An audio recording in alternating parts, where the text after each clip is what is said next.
Je m'appelle Laure Bétrancourt, je suis conseillère en formation continue et en VAE à Hydrac Business School. Je reçois des candidats et des candidates, donc on va parler de la VAE maintenant, qui ont un projet de VAE. La VAE, ça veut dire valorisation des acquis de l'expérience. En fait, c'est un système qui a été mis au point pour vous permettre de valider un diplôme en faisant valoir vos expériences. Derrière expérience, on entend bien sûr vos expériences professionnelles, mais aussi les expériences que vous avez pu avoir à travers une implication dans des associations ou dans des activités que vous avez eues plutôt à titre personnel. Vous avez pu, par exemple, aider un ami à monter une entreprise, à s'occuper de la com ou de la mise en place au niveau RH ou l'assister au niveau juridique, etc.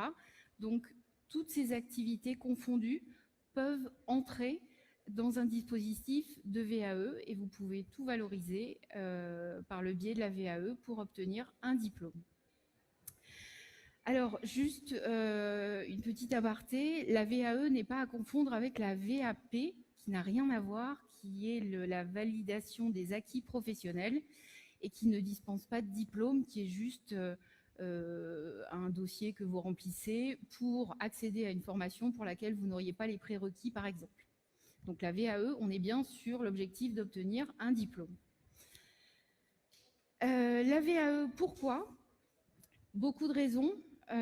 Parmi les plus souvent rencontrées, évidemment, pour valoriser son parcours professionnel. Il arrive souvent que vous soyez impliqué professionnellement dans une société, que vous avez continué à évoluer avec elle et en ayant appris pas mal de choses sur le tas, je dirais. Et donc arrive à un moment où c'est bien de le faire valider par un diplôme parce que vous avez ces compétences-là aussi. Et puis aussi, évidemment, pour améliorer votre employabilité, avec en plus d'un savoir-faire que vous aurez sur votre CV, eh bien, le diplôme adéquat. Il y a aussi beaucoup d'autres raisons que je n'ai pas forcément indiquées sur cette affiche. C'est aussi une prise de confiance en soi. C'est une démarche qui implique de s'être posé un moment et de s'être dit, bon, bah, j'ai fait plein de choses, je vaux beaucoup plus que les diplômes que j'ai maintenant. On se retrouve sur le marché de l'emploi et en France, il faut de l'expérience et des diplômes. Donc c'est aussi un moyen de gagner en confiance en soi, beaucoup. Et donc voilà, après il y a plein d'autres raisons qui peuvent justifier un travail de VAE. Pour qui le dispositif de la VAE est ouvert à tous et à toutes. On vous demande simplement d'avoir 1 an d'expérience au minimum pour pouvoir prétendre à faire une démarche VAE. Comment ? Alors, la première étape du processus, c'est d'identifier un titre ou un diplôme ou une certification professionnelle qui va se rapprocher le plus des expériences que vous avez eues et des compétences que vous avez acquises. C'est l'étape la plus importante, si j'ose dire, puisque si vous êtes positionné sur le bon titre dès le départ, vous allez gagner beaucoup de temps et beaucoup d'énergie. Et puis, vous allez aller directement à votre objectif, qui est de valider ce diplôme. C'est une étape qui va demander à ce que vous ayez une idée déjà, puisqu'il y a quelques personnes qui savent faire beaucoup de choses. Donc déjà, que vous ayez une idée de ce sur quoi vous désirez vous positionner au niveau diplôme. Et puis, une fois que vous êtes sur le bon diplôme, eh bien, je dirais le processus peut démarrer. Pour trouver le titre qui vous correspond le mieux, vous avez besoin d'un conseil, puisqu'il y a autant de titres et de diplômes qu'il y a d'établissements qui les délivrent, et de niveaux aussi, des +2, des +3, des +4, des +5, etc. Donc la première étape pour laquelle vous êtes accompagné en général est très importante, et après à vous de réfléchir sur les possibilités qui s'offrent à vous et ce que vous désirez en faire. Au niveau des autres étapes de la VAE, Alors, je vais vous expliquer la façon dont se déroule une VAE dans mon organisme, à Hydrac, où on est particulièrement accompagnant. Mais disons qu'une fois que vous avez identifié votre titre, eh bien, on va vous transmettre un livret 1. Un livret 1, c'est un dossier qui correspond en gros à un CV très très détaillé dans lesquels vous allez indiquer toutes les fonctions que vous avez remplies, tout ce que vous avez fait. Et puis, ce livret 1, vous allez l'envoyer une fois que vous l'aurez terminé. C'est assez dirigé, donc vous répondez aux questions. Vous renvoyez votre livret 1, on procède à une première lecture, une personne qui est responsable de pédagogie procède à une première lecture, prend contact avec vous pour éventuellement vous faire apporter quelques modifications, et puis vous renvoyez ce livret 1 en version papier, et ce livret 1 sera transmis aux membres qui constituent la commission qui va donner un avis de recevabilité sur votre livret 1. C'est-à-dire que c'est la première étape où vous allez avoir un avis extérieur de quelqu'un que vous ne connaissez pas et que vous n'aurez pas vu, qui va se prononcer sur le fait que, oui, vous avez bien eu les activités qui correspondent aux compétences relevées par le RNCP sur le titre sur lequel vous êtes positionné. À partir de là, il y a 3 solutions. Vous avez un avis favorable, ça veut dire que tous les feux sont au vert. Vous avez un avis avec réserve, ça veut dire que la commission estime que sur un ou plusieurs points, vous n'avez pas indiqué, en tout cas, avoir eu d'activité, ou un avis défavorable. En ce qui concerne l'avis favorable, évidemment, pas de problème, vous continuez sur le livret 2. Et si vous avez un avis, une recevabilité partielle, à ce moment-là, vous pouvez... si par exemple vous vous positionnez sur un titre qui traite du management en général dans lequel il y aurait de la finance, par exemple, et que vous n'avez pas fait de finance, vous pouvez entreprendre une formation plus ou moins longue, pas besoin que ce soit une formation très longue, ça dépend du titre et des exigences du RNCP, une fois de plus, et faire valider cette formation par un examen. Vous pouvez entreprendre cette formation où vous voulez, en e-learning ou en présentiel, c'est vous qui décidez. Et à partir du moment où vous aurez validé cette formation par un examen, eh bien, lors de votre soutenance, on estimera que vous avez validé cette compétence. Donc, on ne vous demandera pas d'en parler lors de votre soutenance au livret 2.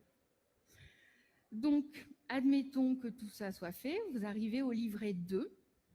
Le livret 2, c'est un dossier qu'on appelle aussi un rapport de compétences, dans lequel vous allez développer toutes les compétences qui sont en lien avec celles relevées par le RNCP sur ce titre. Et ce rapport de compétences va être accompagné d'un dossier de preuve dans lequel vous allez mettre tous les justificatifs qui vous permettent de prouver ce que vous avancez dans votre rapport de compétences. Les attestations de travail, si vous dites que vous avez suivi une formation en management, eh bien une attestation de suivi de formation, etc. etc.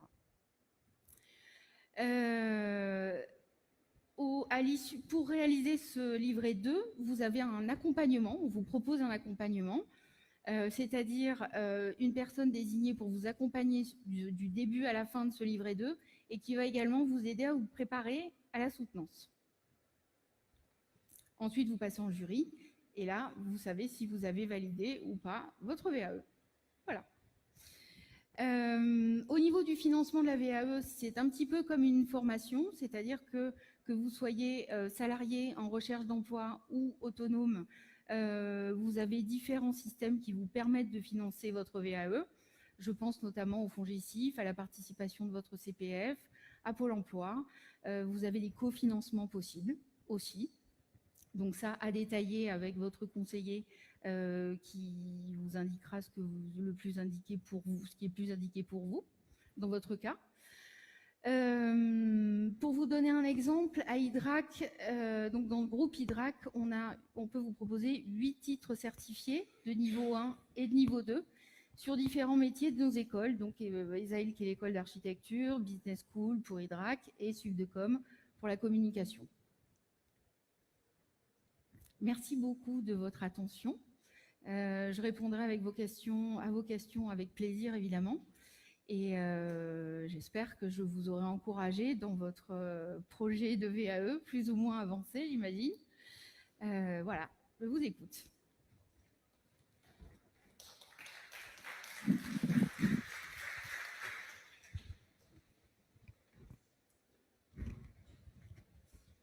J'avais juste une question sur les preuves Oui. pour remplir. Alors, les preuves, ce sont en fait souvent des attestations. C'est-à-dire que par exemple, sur votre livret 1, dans votre livret 1, vous allez être sur vos activités avant d'être sur vos compétences dans le livret 2. Et vous allez dire, j'ai été commercial dans telle entreprise, etc. Il faudra les attestations d'emploi. Voilà, tout simplement. Mais du coup, si le poste, parce que c'est ce que j'avais vu avec vous tout à l'heure, si c'est pas noté sur ma fiche de poste, ce que mes compétences, l'évolution, voilà, ce que j'ai fait. Alors, il faudra trouver un moyen de le prouver. En fait, les preuves, c'est un petit peu cru et un peu violent comme mot, mais il faut bien vous dire que la commission va rendre un avis de recevabilité sur votre livret 1 au regard de votre dossier uniquement. Donc, évidemment, il faudra qu'il y ait les justificatifs de ce que vous avancez. Et pour vos livrets 2, au niveau des compétences que vous développez, si par exemple vous dites que vous avez managé une équipe de X personnes, peu importe, même si ce n'est pas indiqué sur votre fiche de poste, vous avez utilisé des supports écrits ou des supports comme ça que vous pouvez produire pour prouver que vous avez bien développé cette compétence. Voilà. En fait, oui, voilà, preuve, alors ça peut être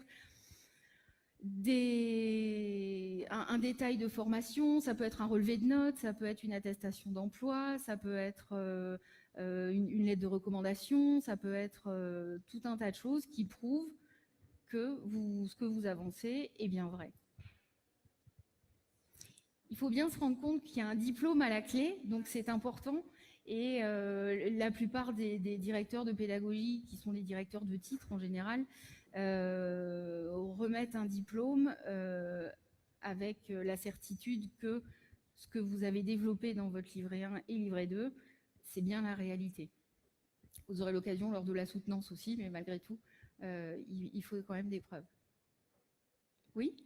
J'avais une petite question par rapport, déjà merci pour votre intervention, par rapport à la commission en fait. Oui.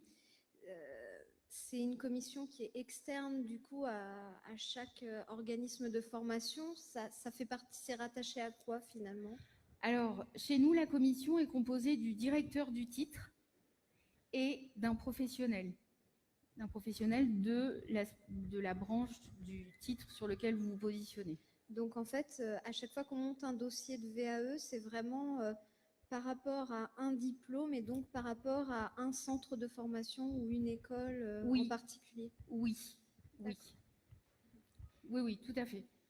Ça, alors pour les écoles, les organismes privés, bien entendu, pour les diplômes comme les BTS, etc., c'est bien sûr national, mais c'est toujours par rapport au titre sur lequel vous positionnez. D'où l'importance de bien le choisir dès le départ. Pour éviter les mauvaises surprises en ayant fait tout ce travail, c'est dommage. Bonjour. Est-ce que vous pourriez me donner des exemples de titres qui vous sont demandés? Oui, alors moi ce que je rencontre le plus souvent, évidemment, ce sont des gens qui m'appellent par rapport à ce qu'ils ont vu sur notre site internet. Donc ça va être par exemple un titre qui est enseigné aux étudiants par l'école Subdecom, donc responsable de communication. Donc ça peut par exemple être une assistante commerciale ou une assistante de direction qui est dans une petite structure, les petites structures dans lesquelles on fait tout, et qui a développé un petit peu par intérêt et aussi par la force des choses la communication, et qui a développé de vraies compétences en com, et qui vient donc valider ses compétences en ayant un titre, en vue de le faire valoir peut-être ailleurs, ou d'évoluer dans sa propre structure et devenir manager, pourquoi pas. Voilà. Ok, merci. Je vous en prie. Oui ?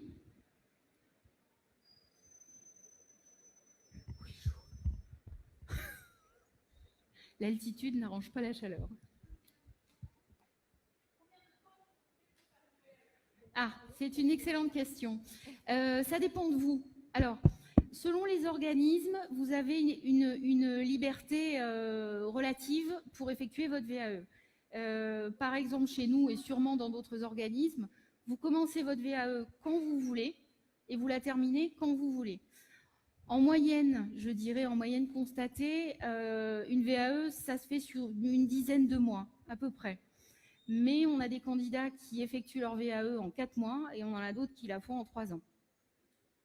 En fait, vous pouvez, si vous avez un impératif de temps, par exemple, vous pouvez vous organiser à partir du moment où vous commencez votre livret 2, puisque là, vous avez un accompagnement et vous pouvez planifier dès cette étape vos entretiens avec votre accompagnateur. Ça vous permet un peu de gérer votre temps et de vous fixer, je dirais, un délai. C'est un travail assez solitaire, qui demande de savoir rédiger aussi. Et puis, la vie d'adulte fait que on travaille, on a des enfants et puis plein de choses à faire. Donc, on a tendance à se laisser un peu déborder, forcément. Mais c'est une manière, voilà, que je conseille en tout cas à mes candidates, si elles désirent le faire dans un temps imparti. Voilà. Bonjour. Bonjour. J'ai 2 questions. Un, je ne comprends pas la valeur ajoutée par rapport à un domaine. Je vous entends plus. Non, il veut pas. Bon, Je ne veux pas.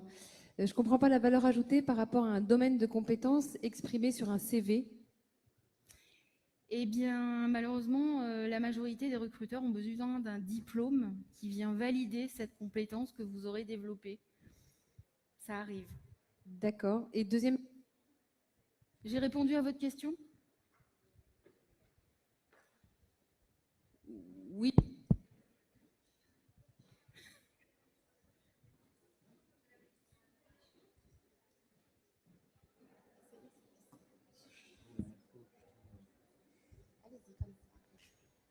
Oui, vous avez répondu dans une certaine mesure. Après, je me demande pour une candidate, oui. Comment est-ce qu'on sait en gros si on a besoin de cette validation ou pas avant de... Alors, la VAE, c'est une démarche très personnelle. C'est-à-dire qu'à un moment, si vous n'en ressentez pas le besoin pour aller, je ne sais pas, chercher un nouvel emploi, ou il y a aussi beaucoup de gens qui trouvent un nouvel emploi ou qui se réorientent sans forcément avoir les diplômes. La VAE, ce n'est pas du tout une obligation, ce n'est pas un passage obligé, c'est une volonté et une implication très personnelle. D'accord. Et deuxième question, comment est-ce que c'est reconnu par les entreprises ? Eh ben de la même façon qu'un diplôme, c'est-à-dire que lorsque vous obtenez un diplôme par le biais de la VAE, déjà, vous n'êtes pas tenu de mettre dans votre CV la façon dont vous avez obtenu ce diplôme. Vous êtes diplômé, c'est ce qui compte.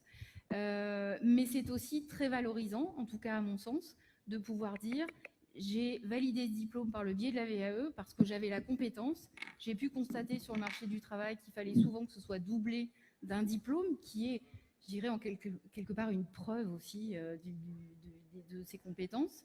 Donc, c'est pris par les entreprises. En plus, c'est une démarche courageuse qui demande du travail, de l'implication, des qualités rédactionnelles.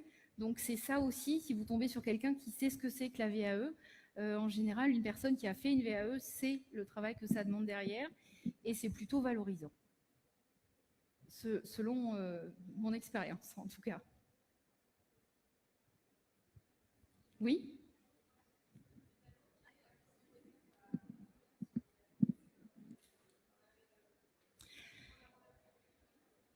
La première étape, c'est de sélectionner les organismes qui peuvent vous proposer un titre qui correspond au mieux aux compétences que vous avez développées. C'est la première étape. Un ou plusieurs, en général plusieurs. Ces organismes, on les trouve où? Donc vous en faites partie, mais après... Alors, la démarche la plus simple, c'est de vous rendre sur le site internet du RNCP. Le RNCP, c'est le Registre national des certifications professionnelles et qui a un moteur de recherche qui va chercher, en fonction des codes ROM, etc., qui va chercher les diplômes qui correspondent le mieux à au métier que vous avez annoncé au départ. C'est ce qui vous permet de débroussailler, c'est ce qui vous permettra de débroussailler, entre guillemets, le plus. Voilà. Après, il y a des métiers qui sont liés à des organismes. Par exemple, il y a des organismes qui sont spécialisés dans les RH. Vous pouvez toujours aller sur Google et chercher aussi qui vous donne la liste. Voilà. Vous n'êtes pas obligé, en tout cas, de vous adresser à un organisme qui sera près de chez vous, parce que la VAE peut être faite à distance, par téléphone. C'est juste pour votre soutenance que vous devrez vous rendre sur un lieu de soutenance spécifique. Mais sinon, ça peut être un organisme qui est à Paris ou à Amiens ou Nantes. Voilà, ça n'a pas d'impact sur votre VAE. Alors, c'est compatible, oui, avec une activité professionnelle dans la mesure où c'est vous qui rythmez le travail que vous faites pour votre VAE et quel moment vous décidez de dédier à cette VAE. Oui ? Oui, je me permets une petite question. Je suis un peu désolée pour la question que je vais poser, mais du coup, c'est vrai que la démarche de VAE, c'est une démarche dans laquelle il faut s'impliquer, qui est quand même assez longue. Oui. Moi, je ne connaissais pas personnellement, en fait, c'est pour ça que j'ai posé la question de la commission. Je ne savais pas par qui exactement c'était organisé. Mais du coup, le fait que ce soit organisé directement, enfin que la commission, le jury, finalement, ce soit la personne qui est responsable pédagogique en fait du diplôme, est-ce qu'on ne risque pas finalement de ne pas nous accorder le diplôme et de nous demander de repasser par la formation? Parce que quelque part, il n'y a pas un... Ah non. C'est Alors non. L'objectif... Alors... Pour rentrer un petit peu dans les détails techniques, je dirais que pour chaque organisme qui propose des titres à la formation, propose ces titres aussi en VAE.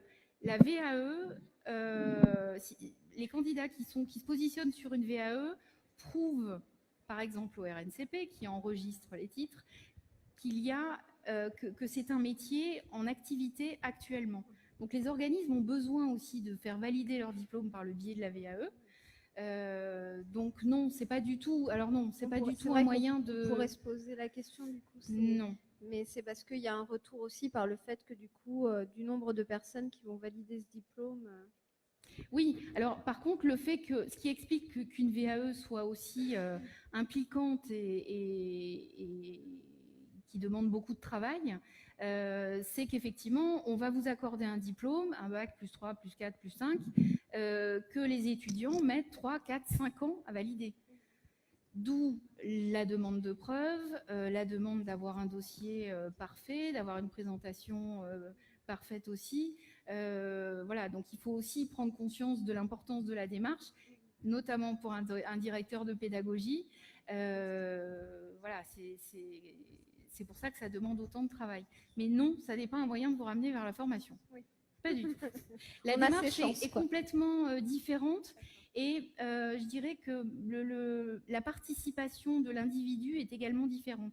En formation, vous êtes dans un mouvement, vous faites partie d'une formation, d'un groupe, d'une promo, vous avancez, vous avez des objectifs, vous apprenez de nouvelles choses, tandis que la VAE vous demande de vous arrêter, de regarder en arrière, de savoir, vous souvenir de tout ce que vous savez faire. Ça paraît idiot, mais c'est pas si évident que ça. On oublie qu'on sait faire plein de choses et la VAE demande ce travail-là. Donc, je dirais que c'est une dynamique presque inverse. Voilà. Merci. De rien.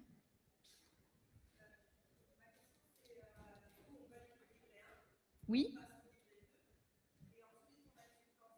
Est-ce que du coup, au niveau de la soutenance, elle ne peut pas être validée dans ce cas-là, on n'a pas le diplôme? Oui. Alors, vous pouvez valider votre VAE, votre diplôme partiellement. C'est-à-dire, je reprends l'exemple du livret 1 tout à l'heure, on n'a pas découvert chez vous, ou on a pu découvrir que vous n'aviez pas de compétences dans tel domaine étant listé par le RNCP sur ce titre, et vous ne l'avez pas. Donc, vous validez partiellement. Dans ce cas-là, vous prenez une formation qui vous permet de valider cette compétence-là, et vous validerez votre diplôme entièrement après. Oui. Ensuite, vous êtes diplômé. Jusqu'à la soutenance. Ah oui, alors alors vous rendez votre livret 2 et après vous soutenez votre livret 2. D'accord. Du coup, la soutenance, c'est pas cette soutenance-là qui nous permet d'avoir le diplôme. On l'a à partir du moment où vous validez du coup la compétence. c'est un peu, alors c'est à la fois votre livret 2 et la qualité de votre livret 2 et votre soutenance qui vont valider votre diplôme. C'est là que ça se joue. C'est-à-dire que c'est là qu'on vous refuse ou qu'on vous le valide. C'est là que vous obtenez le diplôme ou pas, ou un petit bout. C'est ça que je oui. demandais. C'est-à-dire qu'en fait, même si on a validé le livret 1, par exemple, les compétences sont complètement acquises, derrière, on a tout un travail à faire, mais sans ce travail-là, on ne peut pas valider le diplôme. Il faut vraiment faire toute la continuité. Oui, d'autant que sur le livret 1, vous ne le validez pas. Vous avez un avis de recevabilité. On vous donne un avis. Qu'est-ce qu'on en pense, d'après votre livret 1? Sur votre livret 1, vous êtes dans la description de vos activités, pas de vos compétences. Les compétences, c'est sur votre livret 2, c'est-à-dire comment vous savez faire, comment vous faites, qu'est-ce que vous savez faire. Tandis que sur le livret 1, on était vraiment sur la liste de vos activités. Et c'est au livret 2 que tout se joue. D'où l'importance de l'accompagnement, la personne qui va vous accompagner dans votre livret 2 et qui va faire en sorte que vous ayez un livret 2 déjà qui correspond à ce qu'on attend sur ce titre au niveau pédagogique, et puis qui va vous préparer aussi à votre soutenance. La présentation, ce que vous allez dire, à quel rythme, sur quel point vous allez développer, sachant que vous avez déjà un livret 2. Voilà, donc c'est là que tout va se jouer. Le livret 1, c'est vraiment une première étape et vous n'avez qu'un avis. Ok, merci. Oui. L'accompagnement du livret 2, c'est cette partie-là qui nécessite un financement. Oui. J'imagine. Oui, tout à fait. Oui. La première étape est gratuite, c'est pas facturé, oui. D'accord. La deuxième partie, elle demande un financement. Et ce financement, moi je suis en recherche d'emploi et j'ai vu Pôle emploi, eux, ils ont une limite de budget. De budget Ouais. par heure. Est-ce que Ouais. sur des diplômes de bac plus 5, des diplômes de niveau 2 ou de niveau 1, vous arrivez à rentrer dans les modèles de Pôle emploi ou on est bien au-delà parce qu'ils n'ont clairement pas l'habitude des VAE en niveau 1 ou niveau 2? Oui. Alors les tarifs dépendent des organismes. C'est pas parce que vous êtes sur un titre de niveau 1 que ce sera forcément plus cher que sur un titre de niveau 2. Oui, mais c'est souvent des écoles de commerce qui valident Oui. les niveaux 1, Voilà, oui, tout à fait. Et les organismes privés, du coup, sont plus chers qu'un diplôme d'État. Et donc, en général, on a une prise en charge partielle du financement. Et est-ce que du coup, il y a des possibilités de faire un accompagnement partiel? Parce que moi, ce qu'on m'a dit, c'est que l'accompagnement était pas obligatoire, mais largement conseillé parce que l'accompagnant sait exactement ce qu'attend le jury et ce qu'il faut dire, écrire pour pouvoir valider au plus sûr. Ouais. Et est-ce que vous avez vu des cas d'accompagnement partiel, justement, ou oui. Pour rester dans cette fourchette-là, parce que ça peut représenter des gros budgets. Oui, alors ce que vous dites est entièrement vrai. Disons que le problème que je rencontre, moi, avec des candidats comme ça qui veulent aller un peu, je dirais, au moins coûteux, c'est qu'il faut qu'on ait en face de nous quelqu'un qui soit très à l'aise en rédaction, qui comprenne tout de suite ce que c'est qu'un plan, comment ça se structure, etc. C'est des choses que bien souvent, quand on est adulte, on a oublié. Ou qu'on n'a pas appris à faire tout simplement. Et alors, on me dit d'arrêter, pardon, j'ai grignoté sur le temps.